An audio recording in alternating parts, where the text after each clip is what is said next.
Welcome to the Inside Story. I'm Carla Babb in Washington. They just reached the objective, but they're still taking on enemy fire. How long would it take a Russian rocket from Crimea to reach here? Do you think you should have paused the withdrawal when you started getting the intelligence in July?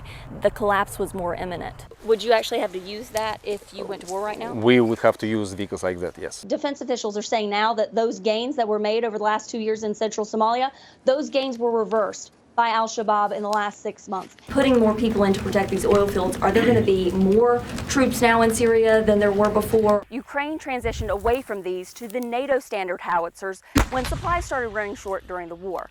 And now Moldova wants to modernize with Western howitzers too. You have the Marines that you need, but you don't have the ships. Most of the funds lawmakers have approved to arm Ukraine aren't going directly there.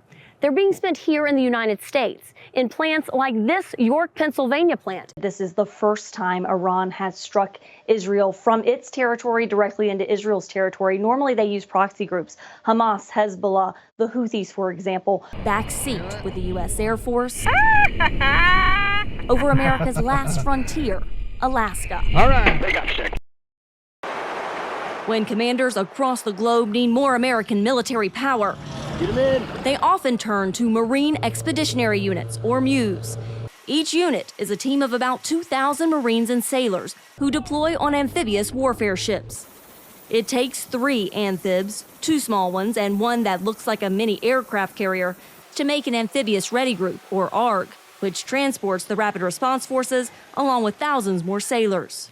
Once deployed, these Marines and sailors are the military's Swiss Army knife, providing everything from strike power to non-combatant evacuation operations to disaster relief. Amphibs are vital to us. They're an existential part of who we are as Marines. General Eric Smith, the top U.S. Marine, tells VOA the military needs 3 of these 3-ship units deployed abroad at all times. 1 unit from the East Coast, 1 from the West Coast, and 1 from Japan, a plan known as 3.0. Can you achieve that with the number of amphibs that you have today? With the number of amphibs that we have ready today, no. I have the Marines and I have the squadrons and I have the battalions and the batteries to do it. I just don't have the amphibs. The ship shortage saga, which has steadily worsened since the early 2000s, has divided the Marine Corps and the Navy. While America was busy fighting wars in Iraq and Afghanistan, its amphib fleet, plagued with maintenance deferments and delays, fell into disrepair, says Shelby Oakley with the Government Accountability Office. You're running these ships to ground, not taking care of them. So this is kind of equivalent to just driving your car and never changing the oil and expecting it to last 15 years. It's just not going to be the case. In a perfect ship cycle, the Commandant says he needs at least 27 amphibs to continuously deploy 3 of these 3-ship ARG MEUs. 9 amphibs deployed, while 9 are used for training and 9 are in maintenance. But 100% readiness is almost impossible, so the military says it should expect about 80% readiness, meaning about 7 of those ships would be ready to deploy and 7 would be ready for training. 4 extra ships are required to meet the Marines' needs, for a total of 31. The Navy currently has 32 amphibs, so why don't the Marines have enough of them?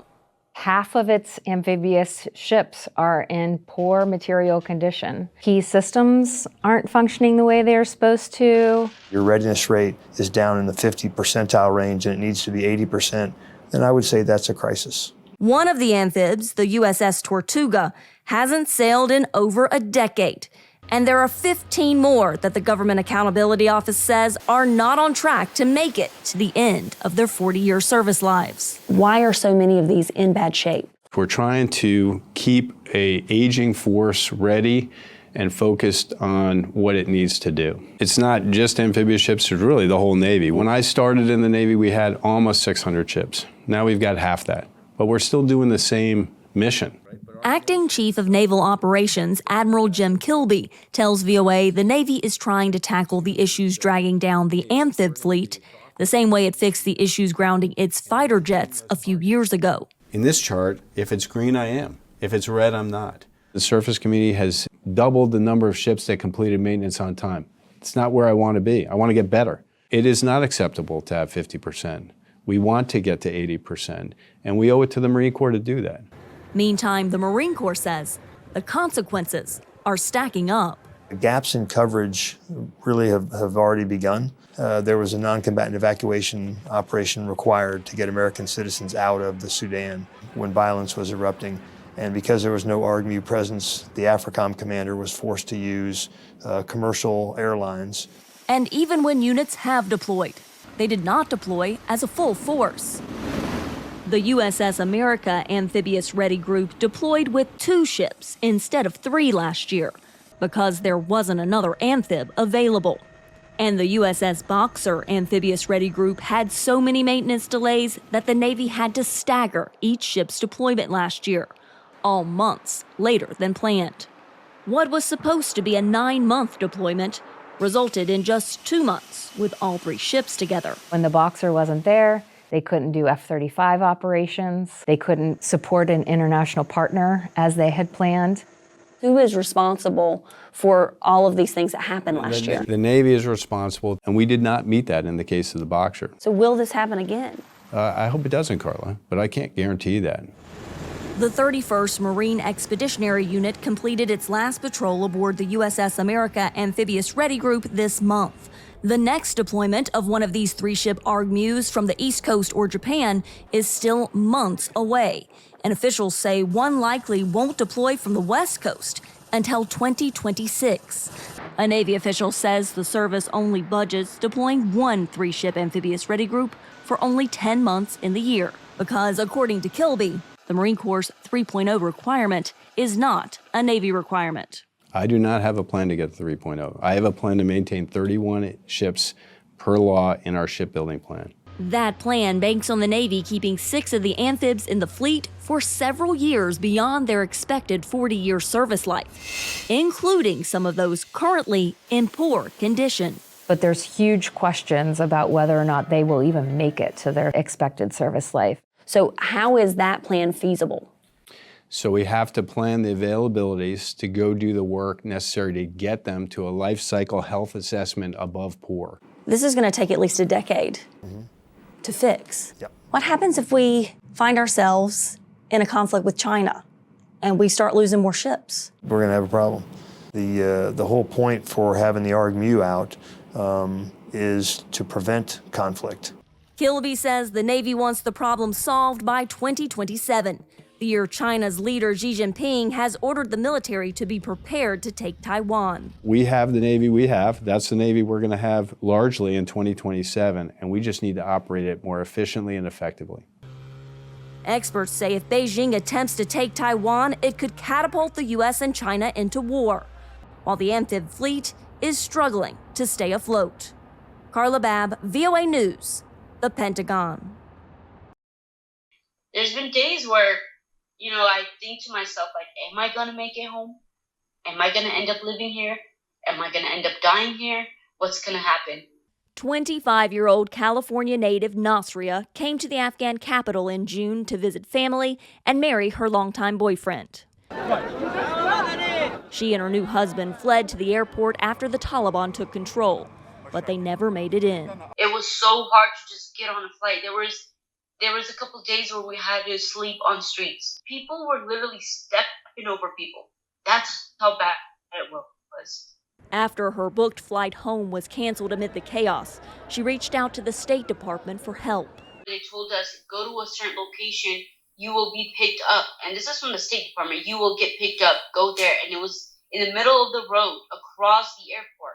So we went there, waited an extra 12 to 13 hours with no food, no water, nothing. She'd wave her passport. They won't let us go. They're gassing us and they're shooting at us. But day and night, the Taliban kept blocking her. I got gun pointed to my head. Our troops were literally at the gate, just waiting for us to continue walking. And they had blocked us. And there was a time where, I went past them and I started walking as fast as I can. And they started shooting right by my leg and told me to come back or they would shoot me. She says her husband, an Afghan national, even begged the Taliban to let her in the airport without him. But she refused to leave him. I was not going to leave without my husband because I knew in my heart I was never going to, step a foot back in Afghanistan once I go home. And I'm pregnant. And definitely my child is going to need a father. I'm going to need a husband by my side.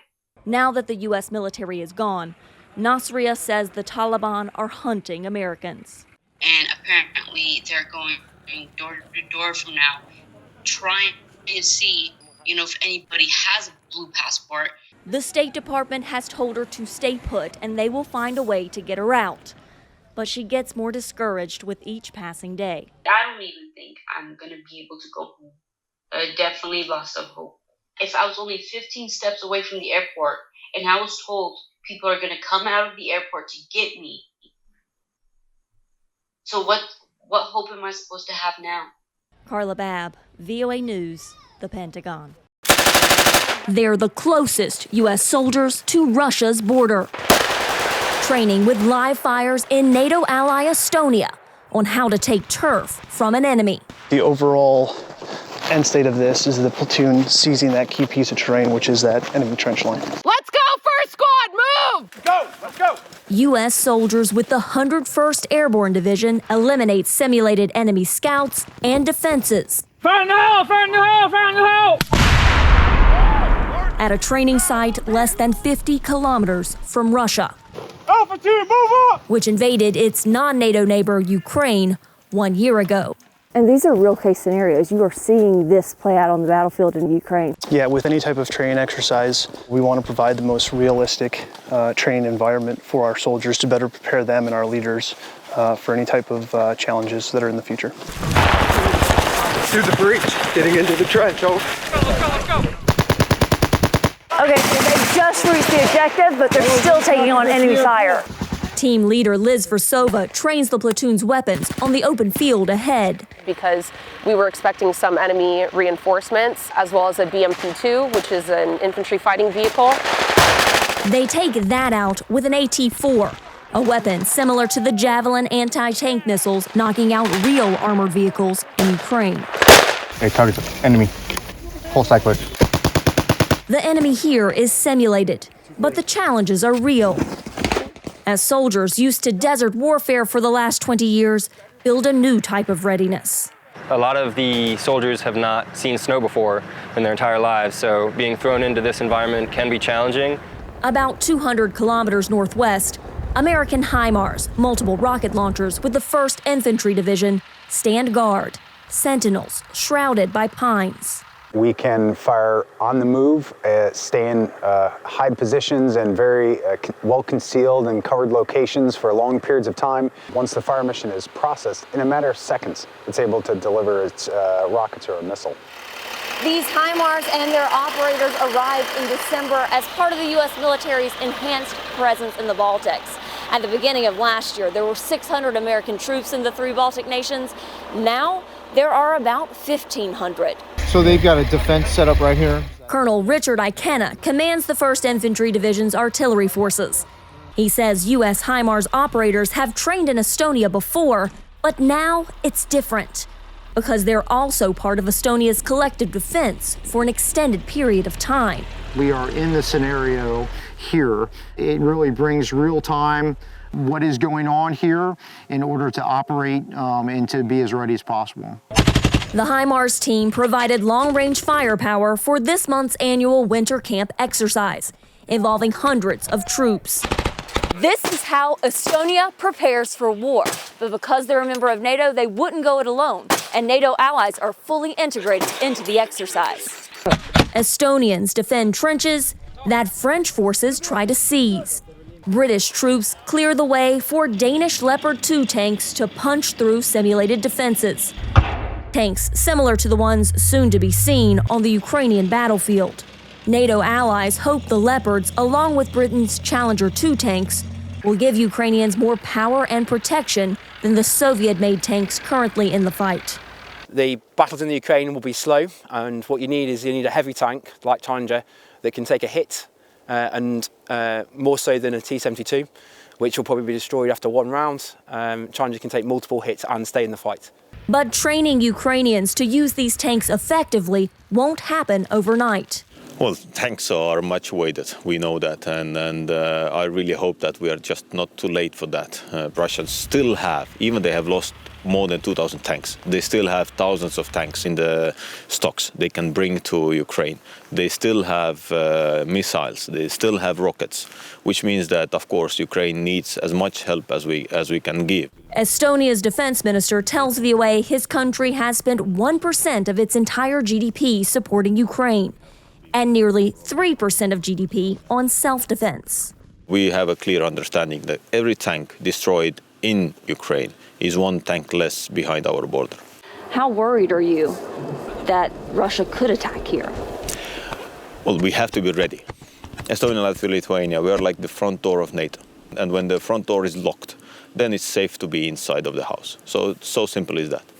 A message NATO allies have taken to heart as increased defenses pour in.